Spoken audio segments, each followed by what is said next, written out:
कालच पार्लमेंटमध्ये काही खासदारांनी आम्ही अशी चर्चा करत होते तेव्हा एक दोन खासदारांचं म्हणणं आलं की काही महाराष्ट्राचे गंभीर प्रश्न आहेत, दुर्दैवाने संसद चालत नाही आहे, त्याच्यामुळे आपण माननीय प्रधानमंत्र्यांना जी परिस्थिती महाराष्ट्रात आहे, पाण्याचे प्रश्न असतील, शेतकऱ्यांच्या आत्महत्या असतील, आज सातत्याने अर्बनायझेशन म्हणजे शहरीकरणामुळे होणारे मोठे प्रॉब्लेम्स असतील, सगळ्या खासदारांना 5 कोटी रुपये दरवर्षी डेव्हलपमेंट फंड मिळतो, त्याची अंमलबजावणीला चॅलेंजेस येतात आणि महाराष्ट्र सरकार किंवा राज्य सरकारकडून अपेक्षित अशी मदत अनेक वेळा खासदारांना मिळत नाही.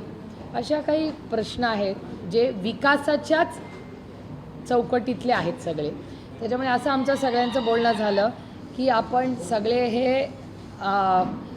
हे सगळे प्रश्न घेऊन माननीय प्रधानमंत्र्यांकडे जाऊया का, म्हणून आम्ही माननीय प्रधानमंत्र्यांना ऑफिशियली राष्ट्रवादी काँग्रेस पक्ष शरदचंद्र पवारांच्या 8 लोकसभेच्या खासदारांनी विनंती करून आम्ही वेळ मागितली.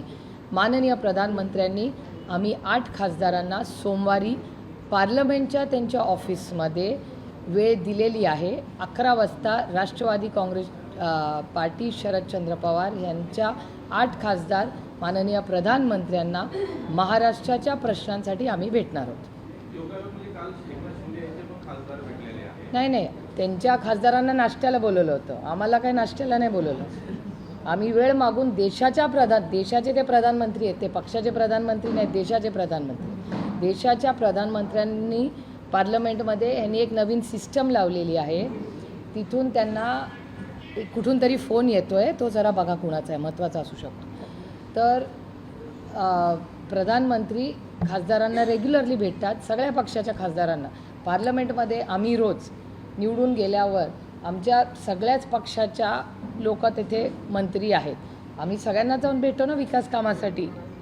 तसंच माननीय प्रधानमंत्र्यांना 8 खासदार ऑफिशियली वेळ घेऊन ऑफिशियली दिवसा ढवळ्या 11 वाजता सकाळी ऑफिशियली, आणि तो फोटोही आम्ही तुम्हाला पाठवू, तुम्ही दाखवला तर आम्हाला आनंद होईल.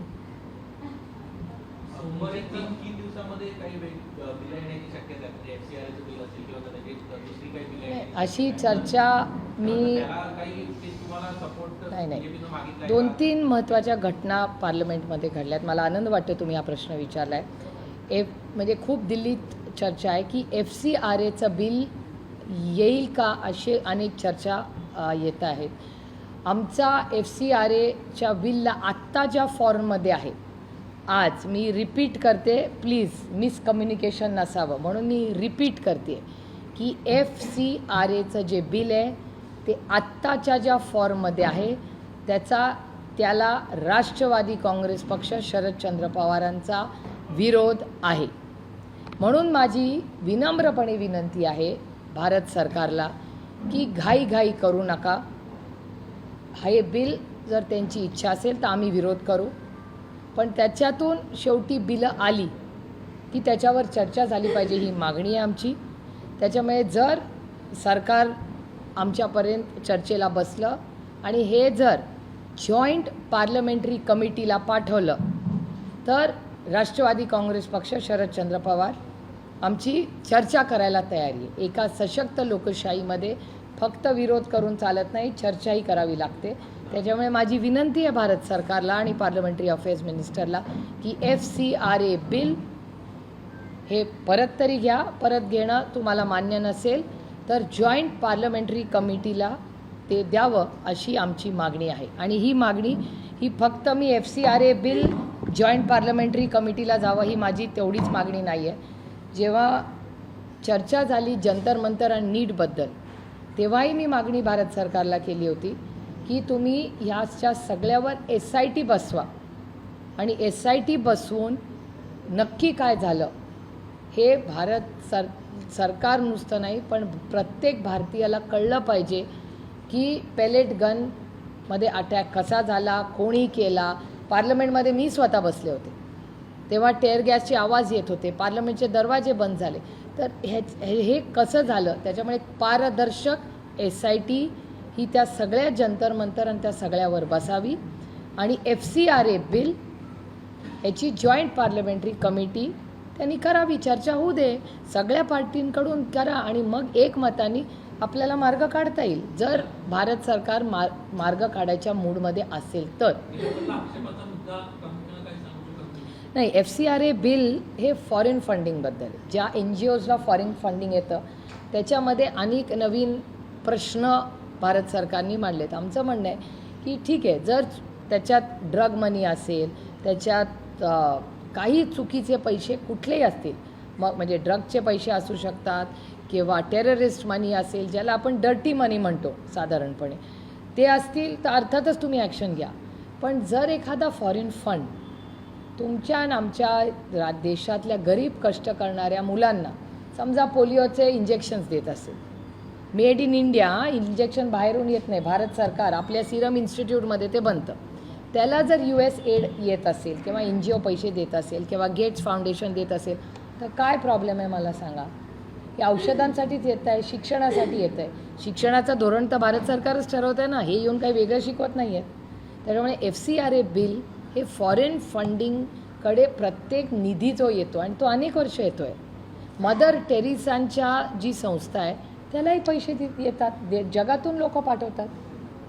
अनेक अशा संस्था या देशामध्ये आहेत ज्यांना परदेशात, अहो कशाला, आपल्या भारताचंच बघा, भारताच्या इकॉनॉमीमध्ये आपले जे नातेवाईक दुबईमध्ये राहतात, मिडल ईस्टमध्ये राहतात, सगळ्यांचे असतील इथे बसल्यांचे, कोणीतरी भाऊ, मित्र, वर्गमित्र, शाळाचा मित्र, कॉलेजचा मित्र राहतात ना फॉरेनला, आईवडिलांना पैसे पाठवतात ना, हे फॉरेनवरनं पैसे येतात ना, मग ते डर्टी मनी आहे का? असं नसतं.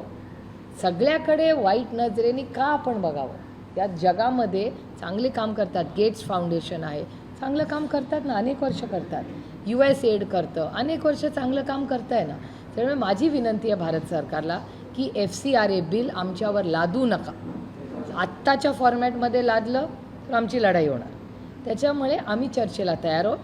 तुम्ही एक जॉईंट पार्लमेंटरी कमिटी करा, त्या जॉईंट पार्लमेंटरी कमिटीमध्ये साधारण सगळ्या पक्षाचे लोक घ्या आणि सगळे पक्ष थोडासा ब्रेनस्टॉर्मिंग करूया, चर्चा करूया आणि एक चांगला मार्ग काढून अविश्वास न दाखवता पण पारदर्शकपणे काम कसं होईल हे व्हावं. आमचं सहकार्याची भूमिका राहील चर्चेला. डिलिमिटेशनचं बिल आलंच नाही आहे, जे बिल आलंच नाही आहे त्याच्यावर आम्ही कसं भाष्य करणार. आणि जसं मी तुम्हाला म्हणले की या सगळ्या बिलांची चर्चा आम्ही इंडिया अलायन्सच्या, जी आमची तर पहिल्यांदी दर रोज सकाळी 10 वाजता इंडिया अलायन्सची मीटिंग होते, रोज 10 वाजता. तुम्ही जर इंडियन काँग्रेस पक्षाचं हँडल जर फॉलो करत असाल किंवा मला फॉलो करत असाल, राहुलजींना फॉलो करत असाल तर तुमच्या लक्षात येईल की दर पार्लमेंट चालू असताना सकाळी 10 वाजता रोज खडगे साहेबांच्या नेतृत्वाखाली आम्ही सगळे भेटतो. खडगेजी आमचं नेतृत्व पार्लमेंटमध्ये करतात, दोन्ही हाऊसमध्ये नसले तरी मेन डिसिजन आमच्या सगळ्यांची चर्चा करून खडगे साहेब जे आम्हाला दिशा देतात त्या दिशेने आम्ही दिवसभर काम करतो. 10 वाजता आम्ही भेटतो, आम्ही सगळे मिळून चर्चा करतो आणि सगळे मिळून काय धोरण पुढे न्यायचं याच्यावर आम्ही चर्चा करून पुढे जातो. त्याच्यामुळे डिलिमिटेशनच्या बाबतीत बिलच आलं नाही, बिल आल्याशिवाय मी त्याच्यावर भाष्य कसं करणार. आणि जेव्हा बिल येईल तेव्हा प्रत्येक बिलाची चर्चा आम्ही आमच्या मित्रपक्ष आणि काँग्रेस जो आमचा मोठा भाऊ आहे, खडगे साहेब आमचे वरिष्ठ नेते आहेत पार्लमेंटमध्ये, त्यांचं मार्गदर्शन घेऊन चर्चा करून मग सपा असेल, तृणमूल काँग्रेस असेल, आमचे लेफ्टचे सगळे सहकारी असतील, या सगळ्यांची चर्चा करून, शिवसेना असेल, संजय राऊत साहेब, अरविंद सावंतजी त्या मीटिंगला रोज असतात, अखिलेश यादव जी नेहमी येतात, तृणमूलचे डेरिक ओब्रायन, सौगता रॉय, मवा मोइत्रा, सगळेच आम्ही रोज सकाळी 10 वाजता भेटतो आणि पुढचे इंडिया अलायन्सची दिशा आम्ही ठरवतो.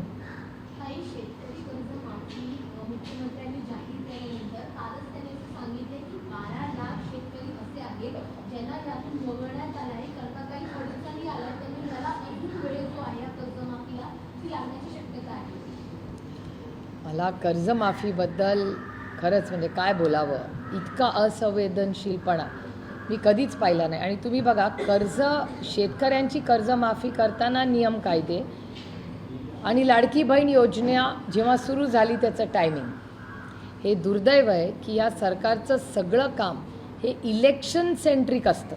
म्हणजे इलेक्शन आलं की दोन्ही हाताने त्यांचे सगळे निर्णय होतात.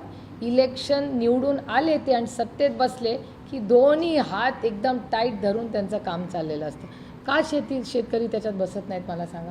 तो शेतकरी आहे ना, काळ्या मातीची इमान राखणारा, तुमचा आणि माझ्या अन्नधान्याचा प्रश्न हा सोडवणारा शेतकरी, त्याला कसले नियम कायदे. आणि मला सांगा, यांचे पेपर जेव्हा फुटतात तेव्हा नियम कायदे तंत्रज्ञान येत नाही. आमच्या गरीब लोकांची जेव्हा वेळ येते तेव्हा त्यांचे नियम कायदे लागतात या सरकारला. ही दुर्दैव आहे. आणि मी या सरकारच्या या निर्णयाचा आणि या सरकारचा असंवेदनशील सरकारचा जाहीर निषेध करते की शेतकरी आणि लाडकी बहिणी याच्या बाबतीत जो असंवेदनशीलपणा या सरकारने दाखवला आहे तो अतिशय दुर्दैवी आहे. मराठा आरक्षणासाठी आंदोलनाची घोषणा केल्यानंतर आता सरकारला अटक करण्याचा डाव आहे असा आरोप जरांगे पाटील. हे सरकार काही करू शकतं. म्हणजे ज्या युवक पिढीने अतिशय मनमोकळेपणे त्यांना जो अधिकार भारतरत्न डॉक्टर बाबासाहेब आंबेडकरांनी संविधानात दिलेला आहे, मनमोकळेपणे त्यांना बोलण्याचा, त्यांची मतं मांडण्याचा, त्याच्यावर पण आता गुन्हे दाखल केले. मग शेवटी फारच ओरडाआरडा झाल्यावर ते गुन्हे मागे घेतले.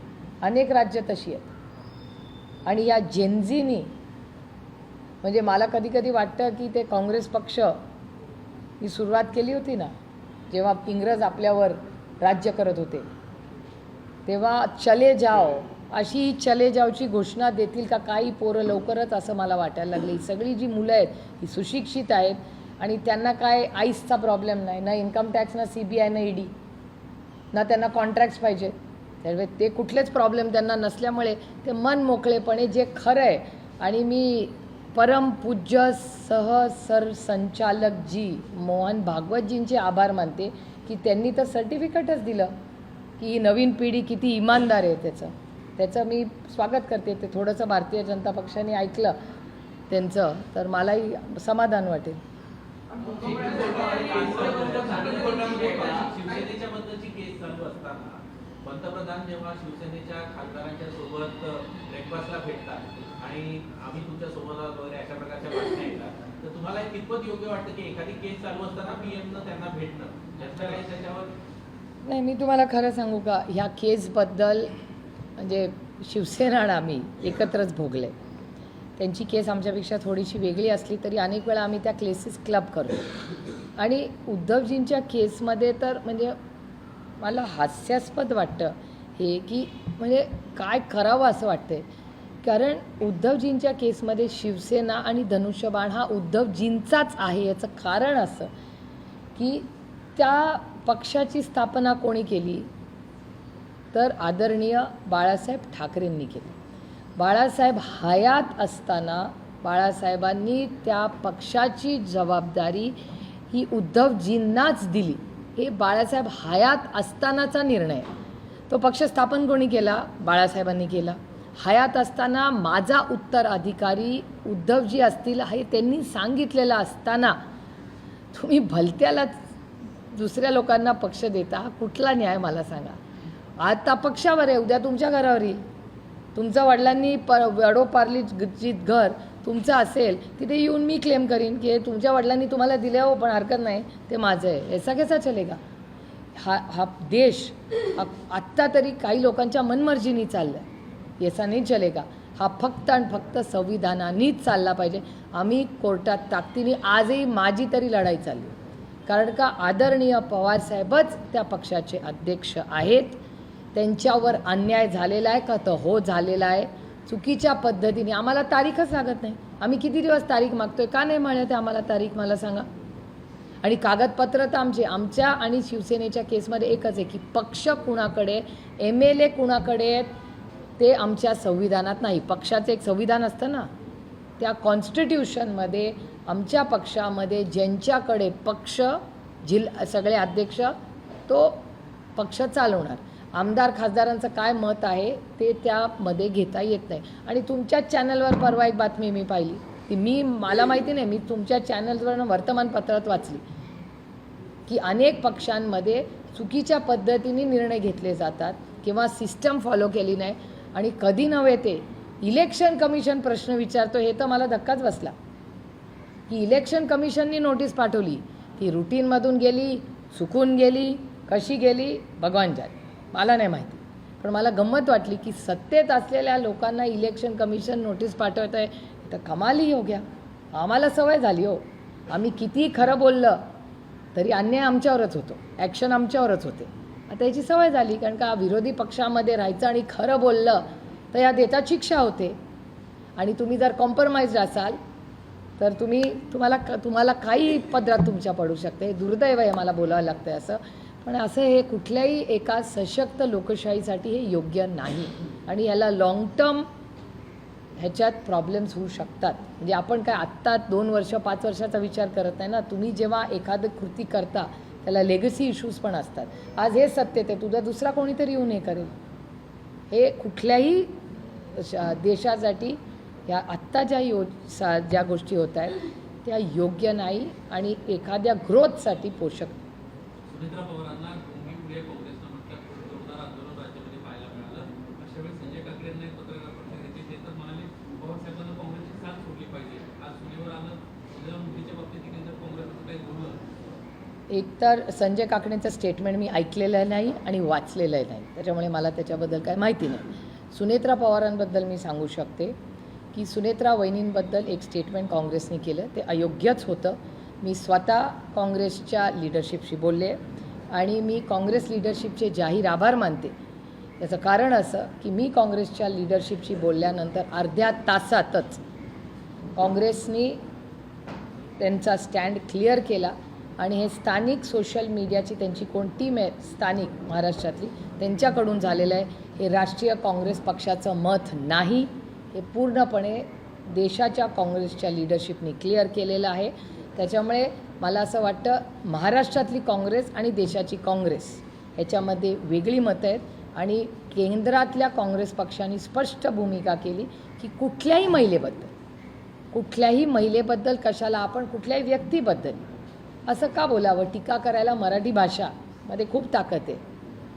त्याच्यामुळे जर टीका करायची असेल तर अनेक शब्दांनी ती टीका करते येते, पण कुणाचाही अपमान होईल असं कधीच कोणी बोलू नये. अमाताचे आम्ही आहोत. आमच्यावर जे संस्कार झाले आहेत त्या संस्कारात कैलासवासी यशवंतराव चव्हाणांचे जे काँग्रेस प्रेमी होते त्यांचे संस्कार आमच्यावर आहेत. त्याच्यामुळे कुठल्याही व्यक्तीबद्दल महिलेबद्दल मग पुरुष असू दे महिला असू दे त्यांच्याबद्दल टोकाची भूमिका घेणं हे फारसं मराठी संस्कृतीला न शोभणार आहे. त्यामुळे माझी विनम्र विनंती आहे काँग्रेस पक्षालाही की ठीक आहे, जे झालं विषय सोडून देऊया. काँग्रेसनी त्याचं केंद्राच्या काँग्रेसनी मनाचा मोठेपणा दाखवून जे काय करायचं होतं तो निर्णय घेतलेला आहे. त्यांनी ते स्टेटमेंट चुकीचं आहे हे केलेलं आहे. त्याच्यामुळे पुढे जाऊया. कधीतरी ह्या गोष्टी सोडून आपणही मनाचा मोठेपणा काढून पुढे जायचं असतं. कारण ह्या देशासमोर आणि या राज्यासमोर खूप मोठं आर्थिक संकट आहे, पाण्याचं संकट आहे, अनेक इन्व्हेस्टमेंट्सचे इश्यूज आहेत. त्यामुळे खूप गोष्टी आज एम्प्लॉयमेंट असेल, नोकऱ्यांचे प्रश्न आहेत, खूप मोठी आव्हानं आहेत. त्यामुळे ह्या सगळ्या आव्हानांकडे आपण पुढे सगळे एकत्र मिळून कसे लढणार आहोत याची मला वाटतं आपण सगळ्यांनी काळजी करावी. आणि जर कायदा सुव्यवस्थेबद्दल कुणाला काही अस्वस्थ वाटत असेल तर या राज्याचे मुख्यमंत्री माननीय देवेंद्रजी फडणवीस हे होम मिनिस्टरही आहेत, त्यांच्याकडे फॉलोअप करावा, पत्र लिहावं आणि करावं. कारण हे खूप सेन्सिटिव्ह इश्यूज आहेत. आणि योगायोगाने तुम्ही बीडचा विषय काढला म्हणून सांगते की बीडच्या विषयाबद्दल मी स्वतः पार्लमेंट झाल्यावर माननीय मुख्यमंत्र्यांना वेळ मागणार आहे. कारण का ज्या पद्धतीने जेलमधून एक मोठी यंत्रणा, एक सिंडिकेट चालवलं जातं अशा अनेक बातम्या वर्तमानपत्रात येत आहेत. आणि ते जर खरं असेल आणि एखादा गुन्हेगार एखाद्या जेलमध्ये बसून राज्यात सिंडिकेट चालवत असेल आणि चुकीची कामं करत असेल तर हे अतिशय चिंताजनक आहे. आणि ह्याच्यात माननीय मुख्यमंत्र्यांनी जातीने लक्ष घालून हे सिंडिकेट बंद केलं पाहिजे. आणि जो कोणी गुन्हेगार आहे, जो जेलमध्ये आहे, तो जेलमध्ये एका कारणासाठीच त्याला ठेवलेला आहे आणि कोर्टाने ठेवलेला आहे. तर हा कोर्टाचाही अवमान आहे. आणि या राज्यातल्या सगळ्या यंत्रणेला मोठे प्रश्न पडतात की एखादा गुन्हेगार जर जेलमध्ये बसून यंत्रणा चालू असतात असेल तर हे सरकारचं आणि पोलिसांचंही अपयश आहे. त्याच्यामुळे ह्याची एक इन्क्वायरी लावावी आणि जर ह्याच्यात तथ्य असेल तर तातडीने माननीय मुख्यमंत्री जे गृहमंत्री आहेत त्यांनी याच्यावर ॲक्शन घेतली पाहिजे या बीडच्या घटनेमध्ये, अशी मी मागणी त्यांना विनम्रपणे करते. हिंदी मराठी पुरा खतम आहे. 5 दिवसानंतर देखील संबंधित आरोपी हा बीडच्या कारागृहामध्ये आहे. अजूनही त्याला नागपूरला ट्रान्सफर केलेलं नाही. याचाच अर्थ पोलिसांचा त्याला बरदस्त आहे का, स्थानिक राजकारणाचा त्याला बरदस्त आहे का? नाही, माझं म्हणणं ह्याच्यात राजकारण आणण्याची गरजच नाही आहे. अहो, हत्या झाली आहे कुणाची तरी, हे विसरून कसं चालेल? कुणाच्या तरी घरातला कर्ता पुरुष गेला आहे. कधी तुम्ही विचार केला आहे देशमुख आणि मुंडे कुटुंब या दोन्ही केसेस, संतोष देशमुखची जी हत्या झाली आणि मुंडे कुटुंबात जी हत्या झाली, या 2 हत्या झालेल्या आहेत बीडला, आणि या दोन्ही केसेसमध्ये लॉजिकल एंडला अजूनही न्याय मिळालेला नाही. त्यामुळे देशमुख आणि मुंडे या दोन्ही हत्यांमध्ये सविस्तर ह्याची मागणी आम्ही वारंवार करतो आहे. माझी विनम्र विनंती आहे होम मिनिस्टरांना, हा स्टेटचा सब्जेक्ट आहे. बजरंग अप्पा हे माननीय अमितभाई शहांनाही भेटले, पण लॉ अँड ऑर्डर हा स्टेट सब्जेक्ट आहे. त्याच्यामुळे दिल्लीमध्ये आम्ही हा विषय जरी घेतला असेल तरी आमची अपेक्षा आहे की देशमुख आणि मुंडे कुटुंबाला माननीय मुख्यमंत्र्यांनी माणुसकीच्या नात्याने न्याय द्यावा, की पुन्हा अशी गलिच्छ घटना कुणाच्याही घरात होणार नाही ह्याची खबरदारी आणि जरा भीती ही तुम्ही सत्तेत असू द्या किंवा विरोधात ही बसली पाहिजे. आणि ही जी सगळं हे जे सिंडिकेट आहे ना, या सिंडिकेटला कुठंतरी चाप बसलाच पाहिजे आणि थांबलं पाहिजे. Crime has to go down. कमी कसा होत नाही क्राईम?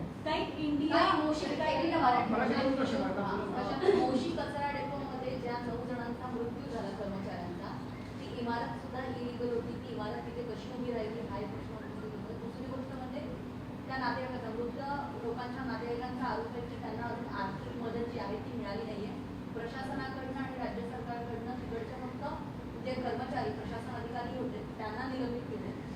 मी आजच सकाळी पुणा कमिशनर आणि पुणा कलेक्टर या दोघांशी बोललेले ह्याच मामल्यात, कारण का माझ्याही वाचण्यात ती बातमी आज सकाळी आली. आणि त्याच्यामुळे प्रशासनाने मला शब्द दिला आहे की पुढच्या 2-4 दिवसात सगळी माहिती घेऊन काय कुणाला अजून कुणाच्या मागण्या झाल्यात, पैसे नाही दिले, तो प्रोसेस सगळा लवकरात लवकर पूर्ण करून त्या कुटुंबाला न्याय मिळेल असा शब्द कलेक्टर आणि पुणा कमिशनर या दोघांनी मला दिला आहे. त्याच्यामुळे अजून एक आठवडाभर थांबूया. समजा आठवडाभरात त्यांना न्याय मिळाला नाही तर राष्ट्रवादी काँग्रेस पक्ष शरदचंद्र पवार हा पूर्ण ताकदीने त्यांच्यावर उभा राहील आणि पुण्यात आंदोलन करेल.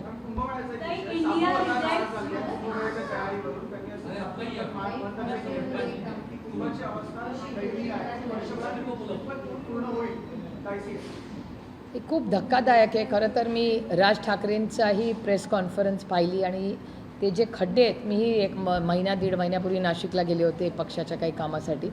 त्याच्यामुळे नाशिकमध्ये जे काही चाललं आहे हे धक्कादायक. आणि नुसतं कुंभमेळ्याचा प्रश्नच नाही, माझा प्रश्न एवढाच आहे की कुठल्याही शहरामध्ये जर विकास होत असेल, एवढा मोठा निधी जात असेल, तर त्याच्यामध्ये क्वालिटी ही का दिसत नाही? वारंवार खड्ड्यात रस्ता का रस्त्यात खड्डा असं दुर्दैवी गोष्ट पुन्हा मला बोलायची वेळ आलेली आहे. त्यामुळे ह्याची इन्क्वायरी माननीय मुख्यमंत्र्यांचंही मी स्टेटमेंट पाहिलं, पण माझी विनंती राहील की मुख्यमंत्र्यांनी एक वेगळा काहीतरी फास्ट प्रोजेक्टसाठी त्यांच्या ऑफिसमध्ये एक यंत्रणा ठेवलेली आहे. तर त्यांनी ह्या यंत्रणा, कुंभमेळा होईलच हो, पण त्याच्याबरोबर करोडो रुपये जे आज नाशिकला जात आहेत ते कुठे जात आहेत मग पैसे? आणि कुंभमेळ्याची डेडलाईन का ठेवावी? नाशिककरांची डेडलाईन नको ठेवायला आपण. तिथे रोज लोक राहतात, कुंभमेळा होईल, वर्षभर चालेल वगैरे, ती गोष्ट वेगळी. पण पैशाचं काय आणि नाशिककरांचं काय?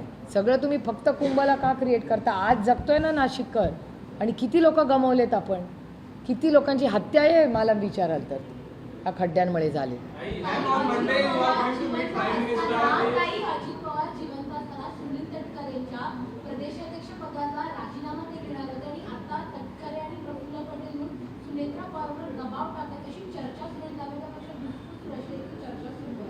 मला कसं माहिती असेल? ते एक वेगळ्या गटात, मी एका वेगळ्या पक्षात. मला कसं, मला नाही माहिती त्यांच्या. आणि दुसरे काय घर में क्यों झाकू भैया मैं?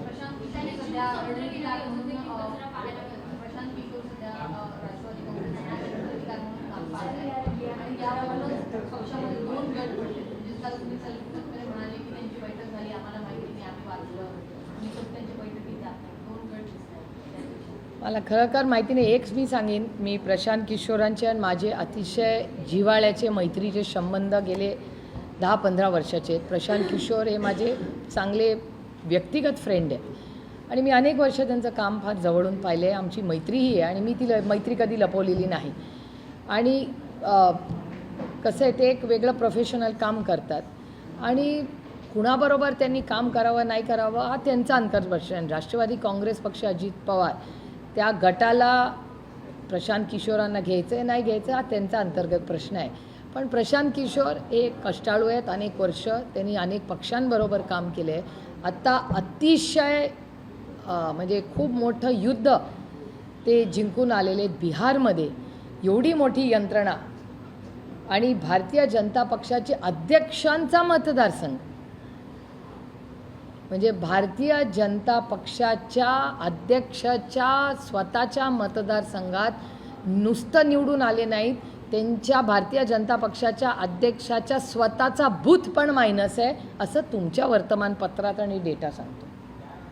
त्याच्यामुळे ह्या सगळ्या परिस्थितीमध्ये प्रशांत किशोरांचं आपण कौतुकच केलं पाहिजे की गल्लीपासून दिल्लीपर्यंत ज्यांची सत्ता आहे, ज्यांचा अध्यक्ष तिथे म्हणजे कसं आहे हे बारामतीमध्ये गल्लीपासून दिल्लीपर्यंत आमची सत्ता जेव्हा होती तेव्हा काटेच्या वाडीला बूथला मायनस असणं असं आहे.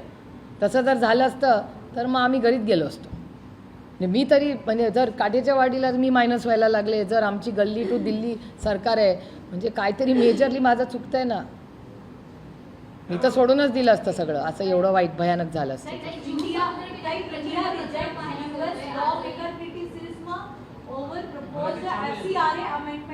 Marathi I have not understood the question.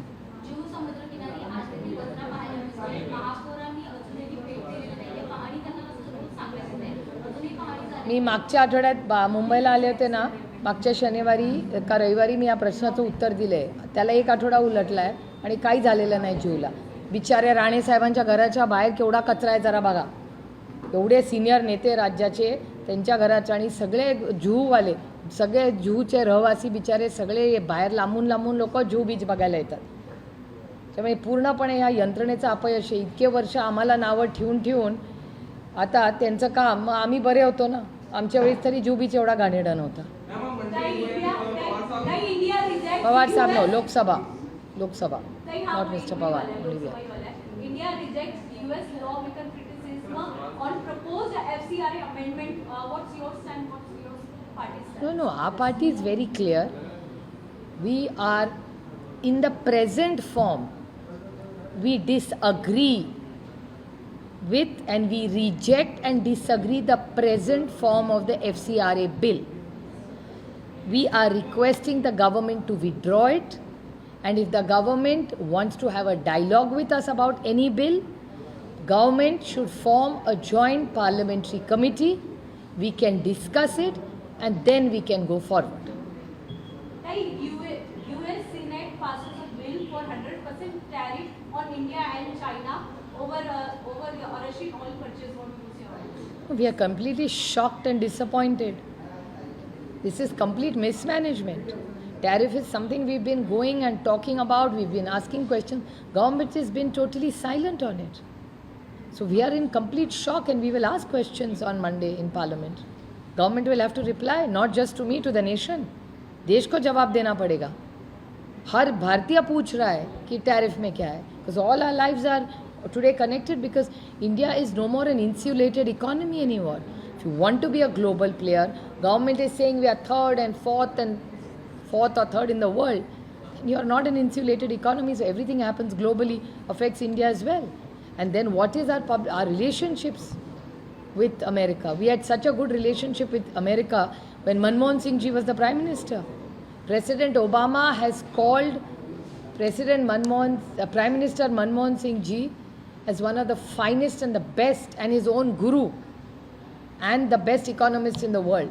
So ek taraf there is President Obama, who had such a wonderful relationship with Prime Minister Manmohan Singh ji, who he called his guru. Can you imagine American president calling our Indian Prime Minister his guru? How wonderful and proud we felt when that happened.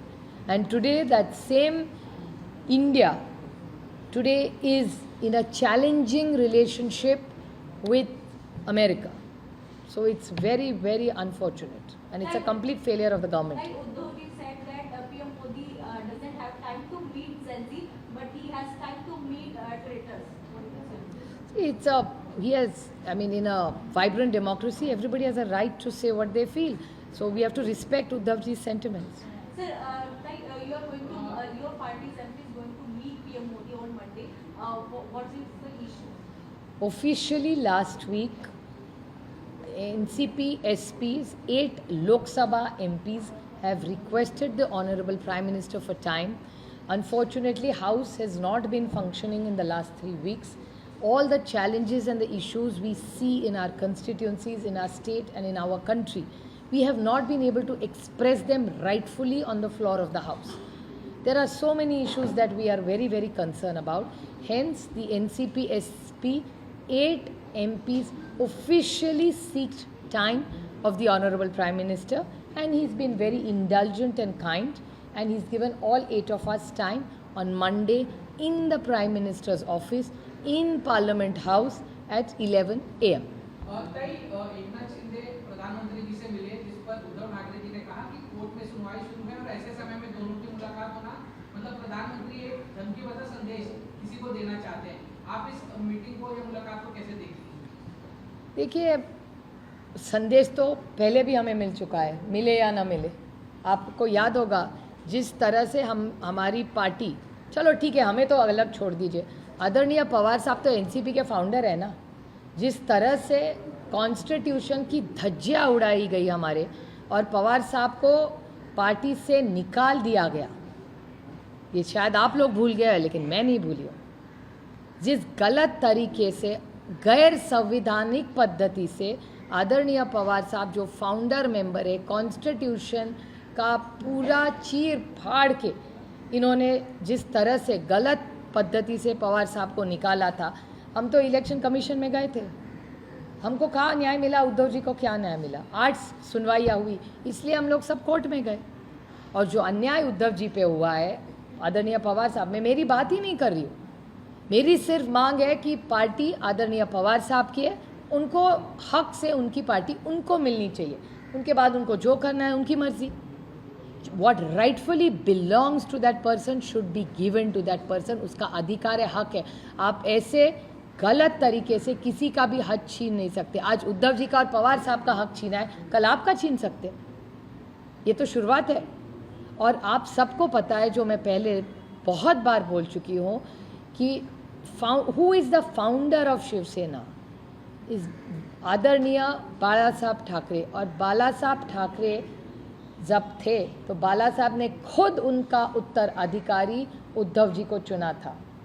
Uddhav ji was chosen by honourable Balasaheb Thackeray ji as his succession plan. He had announced it, so it is obvious that Shiv Sena belongs only and only to Uddhav Bala Saheb Thackeray.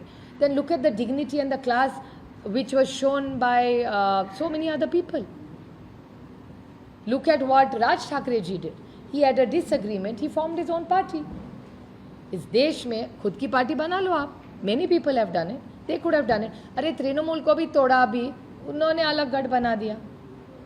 But ऐसा KIA नाराज़ी Uddhav ji पे और शरद पवार जी पे, जो constitution के हिसाब से दोनों NCP और Shiv Sena, NCP belongs to Sharad Pawar because he is the founder member. I am making a legal point, I am not making a political point. Political तो बनता रहेगा, वो तो इलेक्शंस में हार जीत होती है सबकी, कौन सी बड़ी बात नहीं है.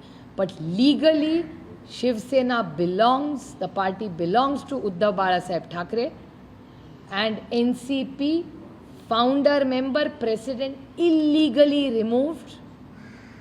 That party also belongs to Sharad Pawar. After that, what Sharad Pawar wants to do is for him to decide. But today it belongs to him and is illegally taken away from him. Mohan Bhagwat ji ने भी दिल्ली से मुलाकात की और उनके prostate का समर्थन KIA. एक तरीके से उन्होंने कहा कि उनके मुद्दे सही थे और जो लाठीचार्ज हुआ वो गलत था. उनके स्टेटमेंट को कैसे? नहीं, मैं उसका स्वागत करती हूँ. मैंने पहले भी कहा कि उन्होंने जो कहा उसका मैं तहे दिल से स्वागत करती हूँ. यही तो हम भी कह रहे. ही पार्टी लीगली शरद पवार यांच्याकडे असली पाहिजे हे जे तुम्ही आता म्हणताय. हे माझं, हाँ, हिंदी में जवाब दे दूंगी. कांग्रेस ने सुनेत्रा पवार जी को ढूंढे गुड़िया कहा था, जिसको लेकर एनसीपी और कांग्रेस आमने सामने आ गई थी. क्या उनके स्टेटमेंट को आप कैसे देखती हैं? ये बहुत खेदजनक है। मैंने खुद कांग्रेस लीडरशिप से बात की जिस दिन मैंने ये टीवी पे देखा। मेरी खुद कांग्रेस लीडरशिप से बात हुई। कांग्रेस लीडरशिप दिल्ली में देश का सामान देखते, उनको कुछ पता नहीं था। लेकिन मैं कांग्रेस पार्टी के तहे दिल से आभारी हूँ कि जब मैंने फ़ोन करके बताया कि ऐसा ऐसे कहा गया, उन्होंने तुरंत एक्शन दिया। उसके बाद एक ट्वीट भी कांग्रेस पार्टी का आया है कि ऐसा कहना गलत है, तो कांग्रेस ने वो ट्वीट किया हुआ है। इसलिए मैं मेन कांग्रेस पार्टी के तहे दिल से आभारी हूँ। और मैं महाराष्ट्र की कांग्रेस के बड़ी विनम्रता से रिपीट कर रही हूँ, मैं महाराष्ट्र कांग्रेस को बड़ी विनम्रता से कह रही हूँ कि ज़रूर आपके मतभेद हो सकते हैं, लेकिन किसी भी महिला या किसी वरिष्ठ नेता के बारे में हम सब ने बोलते हुए थोड़ा सोचना चाहिए। ठीक है, मतभेद ज़रूर हो सकते हैं, लेकिन मनभेद नहीं होने सकते। और यही संस्कार हम सब, अरे हमें कांग्रेस पार्टी ने तो संस्कार दिए इस देश में। पंडित जी हो, इंदिरा जी हो, राजीव जी हो, हमारे वरिष्ठ नेता जिनको हम गुरु मानते हैं, यशवंतराव चौहान जी हो, उन्होंने तो हम पे संस्कार किया। उन्हीं संस्कारों के चौखट में हम सब ने बोलना चाहिए। भाजपा ने किसी भी प्रकार का समर्थन वुमेन रिजर्वेशन बिल, एफसीआरए या डिलिमिटेशन पे मांगा है क्या आपके पास? नहीं, हमसे एनसीपी एसपी से आज तक भारतीय जनता पार्टी या उनके एलाइज, एनडीए बोलिए, एनडीए ने किसी के बिल के बारे में मेरे से चर्चा नहीं हुई। ज़रूर हमारी इंडिया अलायंस की जो सुबह 10 बजे मीटिंग होती है, उसमें खड़गे जी और जयराम रमेश जी के साथ हमारी सपा होती है, सारे हमारे इंडिया अलायंस के हम मित्र पक्ष होते हैं। रोज़ 10 बजे हमारी चर्चा होती है। और एफसीआरए बिल पे जो बिल आया हुआ है, उस पे मैं कहना चाहती हूँ कि एनसीपी एसपी इसका विरोध करेगी। इसलिए मेरी बड़ी विनम्रता से उनको मांग है कि ये बिल आप एक जॉइंट पार्लियामेंट्री कमेटी इधर वापस ले लीजिए, और अगर आपको बिल वापस नहीं लेना है तो आप उसको जॉइंट पार्लियामेंट्री कमेटी में भेजें और चर्चा हो उस पर। सिर्फ बिल लादने से कुछ नहीं होगा, उनको जॉइंट पार्लियामेंट्री कमेटी करनी ही चाहिए। यही एक सशक्त लोकतंत्र के को आगे बढ़ा ले जा सकता है। आने वाले सोमवार को पीएम मोदी से आप लोगों की मुलाकात होगी। आप लोगों की मुलाकात में क्या मुद्दे होंगे? पीएम अब तक जिन लोगों से मिल रहे हैं, जो बिल सामने आने वाले हैं, उसको लेकर समर्थन मांगने को लेकर कि नहीं, मुझे नहीं पता। आज तक जो पीएम साहब की जो मीटिंग्स हुई, अंदर क्या चर्चा होती है वो मुझे नहीं पता होती। वो एमपीज और हाँ, एनसीपी एसपी के 8 लोकसभा के जो एमपीज है, सांसद है, हमने ऑफिशियली माननीय प्रधानमंत्री जी की वक्त मांगा है।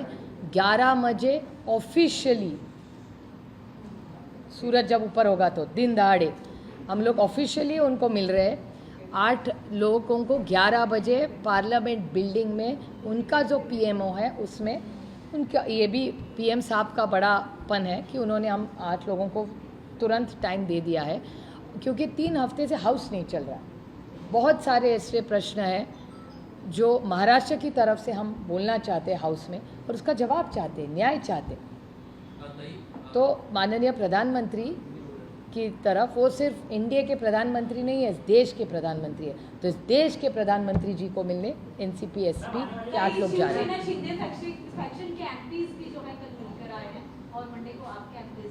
दोनों में अंतर है। उनको नाश्ते पे प्रधानमंत्री जी ने बुलाया है, हमें नहीं बुलाया था, हम खुद से जा रहे हैं राज्य के प्रश्नों को लेकर। दोनों में बहुत अंतर है। आने वाले बिल्स पे अगर पीएम ने आपकी पार्टी से समर्थन मांग लिया, अगर बारिश बाहर आई तो आप छाता लेंगे कि रेनकोट?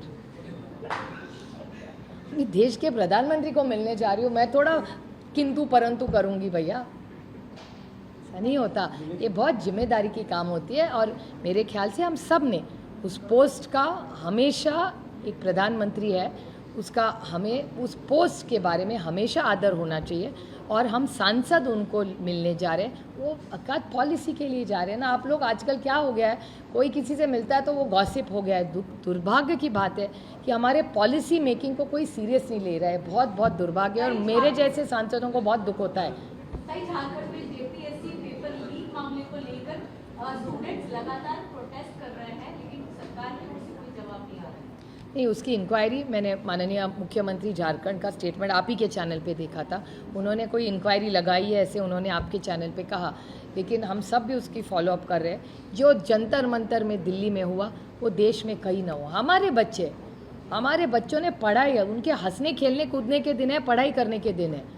हमारे बच्चों ने अगर आंदोलन किया तो हम सब फेल हो गए ना पेरेंट्स, तो हमको बहुत दुख होता है ये सब देख के। कुंभ मेला में 15,000 करोड़ का बजट दिया गया था, लेकिन जो साधु संत उसमें रहेंगे वही उस तैयारी से खुश नहीं नजर आ रहे थे। वो नहीं भैया मुझे पता कौन खुश है, पता नहीं। मुझे इतना पता है कि आज नासिक के सारों रास्ते में गड्ढे ज़्यादा, रास्ता कम है, उतना मैं जानती हूँ। किसको क्या लगता है वो नहीं पता मुझे। राष्ट्रवादी काँग्रेस पक्ष एक असताना राष्ट्रीय अध्यक्षाची निवड नेमकी तुम्ही कशी करत होता? कारण विचारायचं असं आहे की काही दिवसांपूर्वी अजित पवारांची जे राष्ट्रवादी आहे त्यांच्या अध्यक्षांना ती प्रक्रिया त्यांना कशी राबवली त्यांना नोटीस आले आणि गंभीर प्रश्न इलेक्शन कमिशनने त्या उपस्थित केलेले आहेत. तुमच्या बाबतीत तुमचा पक्ष एक असताना कधी असं झालं होतं का? आणि कधी अशी नोटीस आली होती का? आणि त्यावेळेस तुम्ही जी यंत्रणा राबवली किंवा ती प्रक्रिया राबवली ती नेमकी कशी होती? एक तर राष्ट्रवादी काँग्रेस पक्ष एक असताना आदरणीय पवारसाहेबच राष्ट्रीय अध्यक्ष होते. नंतर 23मध्ये जी घटना झाली त्याच्यात पक्षाचं विभाजन झालं तरी पहिले 5 दिवस आदरणीय पवारसाहेबच अध्यक्ष होते. दादाचं स्टेटमेंट आहे त्याच्यात. त्याच्यानंतर मला असं वाटतं जेव्हा इलेक्शन कमिशनची केस सुरू झाली तेव्हा राष्ट्रवादी काँग्रेस पक्ष अजित पवार हे ते राष्ट्रीय अध्यक्ष त्यांनी बदलला आणि त्याचं काय प्रोसेस फॉलो केला आहे ते त्यांनी केलं असेल. पुढे काय झालं हे मला माहितीच नाही. त्याचं कारण आता त्यांच्या गटाने कुणाला राष्ट्रीय अध्यक्ष करायचं नाही करायचं, काय करायचं, प्रोसेस फॉलो केलं नाही फॉलो केलं, इट्स नॉट माय रिस्पॉन्सिबिलिटी. ती माझी काही जबाबदारी नाही आहे. ज्यांचा गट आहे ते बघून घेतील. नाही, प्रक्रिया त्यांनी केली आहे का नाही त्याचा म्हणजे म्हणजे जे तुमच्याकडे वाचते मला माहिती नाही कारण का मी त्या गटात नाही आहे. पण जी नोटीस आली आहे त्याच्यात जे प्रश्न आलेत आणि ती नोटीस तुमच्या चॅनल आणि वर्तमानपत्रात मी पाहिली. मी तर काय नोटीस पाहिलेली नाही कारण का ती मला आलेली नाही. त्याच्यामुळे ज्यांना आली आहे ती जी नोटीस ती वर्तमानपत्रात आणि चॅनल्सवर आली. त्याच्यामध्ये प्रोसेस फॉलो केला नाही असं मी म्हणत नाही आहे, असं भारताचं इलेक्शन कमिशन म्हणतं आहे. त्याच्यामुळे हा प्रश्न मला विचारायच्या ऐवजी तुम्ही भारताच्या इलेक्शन कमिशनला विचारला पाहिजे की प्रोसेस फॉलो केली का नाही. आणि जर इलेक्शन कमिशनला प्रश्नचिन्ह वाटत असेल तर अर्थातच ते चिंताजनक असेल जर या सगळ्यात तथ्य असेल तर. म्हणजे इलेक्शन कमिशनच्या चष्म्यातून पाहिलं तर ते अयोग्य झालेलं दिसतंय असं इलेक्शन कमिशनच्या चष्म्यातून पाहिलं तर दिसतं. तो त्यांच्या गटाचा अंतर्गत प्रश्न आहे ना. कोणी नेतृत्व करावं नाही करावं, दुसरे के घर में क्यों झाकना यार. त्यांचं बघू दे ना. या राज्याच्या समोर केवढी मोठी आव्हानं आहेत मला सांगा. दुष्काळाचं, काही ठिकाणी अतिवृष्टीचं, महागाई, बेरोजगारी, भ्रष्टाचार, नीटची परीक्षा, काही प्रॉब्लेम्स कमी आहेत या देशात. आता त्यांच्या गटामध्ये काय चाललं आहे ते बघून घेतील ना. आपण कशाला आपल्या देशात आणि राज्यासमोर एवढे आम्हाला आमचा पक्ष वाढवायचा आहे, मोठा करायचा आहे, महाराष्ट्राची सेवा करायची, देशाची सेवा करायची, आम्ही त्याच्यात व्यस्त आहोत. 1999 पक्षाची स्थापना झाली. अध्यक्ष शरद पवारांनी छगन भुजबळांना केलं. आता छगन भुजबळांचं म्हणणं आहे अजित पवारांवर माझं प्रेम होतं म्हणूनच साहेबांना सोडून अजित पवारांसोबत आलो. काय वाटतं तुम्हाला एवढ्या वर्षाचं त्यांचं पक्षाची? मी तुम्हाला सांगू मला काही वाटतच नाही आजकाल. इतना धोका खाया और इतना मार लाईफ में खाया ना इमोशनली की आता काय वाटतच नाही. काय आश्चर्यही वाटत नाही. गाडीचा ॲक्सिडेंट एकदा झाला वाईट वाटतं, दुसऱ्यांदा, तिसऱ्यांदा, चौथ्यांदा. आणि मी अपेक्षा करणंच सोडून दिलं लोकांकडून. आपण आपलं कर्तव्य करत राहायचं, दुसऱ्याकडून कशाला अपेक्षा करायची. भुजबळ साहेब त्यांचं कुटुंब जेव्हा होतं मी आर्थर रोड जेल कधी पाहिला? आधी गाडीतूनच पाहायची, नंतर आज जाऊन पाहिला ना. तेव्हा मी नाही कुणाला घाबरले. एक तर मी घाबरत पण नाही कारण का आपण कुणाला कशालाच मिंदे नाही, आपल्याला कसली भीती. आर्थर रोड जेल मी कुणामुळे पाहिला. पण त्यांना जर आमच्यावरचं प्रेम कमी झालं असेल तर त्याच्यात मला काही वाटत नाही. माझं त्यांच्यावर प्रेम तेवढंच आहे. Supriya Sule's middle name is consistency. माझं काय प्रेम कमी जास्त होत नाही. एकदा प्रेम केलं ना की दिलदार आयुष्यभर करायचं असतं, असं नसतं कमी जास्त कम जाईल. काही वेळा काय असतं माहिती आहे, तुम्हाला एक शेर सांगते जो मी दिल्लीत मागच्या आठवड्यातच शिकले.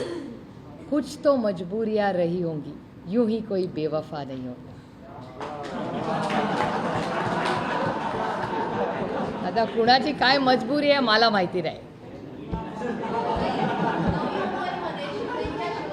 आता पुढच्या आठवड्यासाठी अजून शेर आहे, तो पुढच्या आठवड्यात. हा मराठी ट्रान्सलेट करूया का आपण तर ते त्या ChatGPT सांग बाबा 2 मिनिटात करून देईल. नाही, नवी मुंबई महानगरपालिकेमध्ये शिंदेच्या शिवसेनेच्या 5 नगरसेवकांनी राजीनामा दिला आहे स्थानिक मुद्द्यांना. याकडे कसं बघता? हे प्रशासनामध्ये गडबड आहे हे दिसतंच आहे ना सातत्याने. म्हणजे ऑब्व्हियसली एफिशियन्सीचे काहीतरी प्रॉब्लेम राज्यात चालले आहेत. तुमच्याच चॅनलमध्ये दाखवलं की शिंदेसाहेब त्यांच्या 4 मंत्र्यांवर काम चांगलं नाही करत म्हणून नाराज आहेत. त्यामुळे अर्थातच प्रशासनामध्ये महाराष्ट्रामध्ये खरंच नक्की काय चाललं आहे, अर्धा वेळ तर कोण कुठल्या पक्षात आहे हे बघण्यातच जातो. कुणाचा अलायन्स कुठे काय हे ते. आणि आमचा दुर्दैवाने मी निवडून आले बारामती लोकसभा मतदारसंघात आणि पक्षात काम करण्यासाठी. ह्यांच्या सगळ्या कृतींमुळे माझा अर्धा वेळ सुप्रीम कोर्टात जातो. काय करणार, आपण राजकारणात कशासाठी आलो. मी काय वकील बनायचे असते तर वकिली शिकले असते ना. ते दुर्दैव आहे की आज महाराष्ट्राचं आणि देशाचं राजकारण जास्त सुप्रीम कोर्टात चालतं आणि कमी ग्राउंडवर. हे खूप दुर्दैव आहे.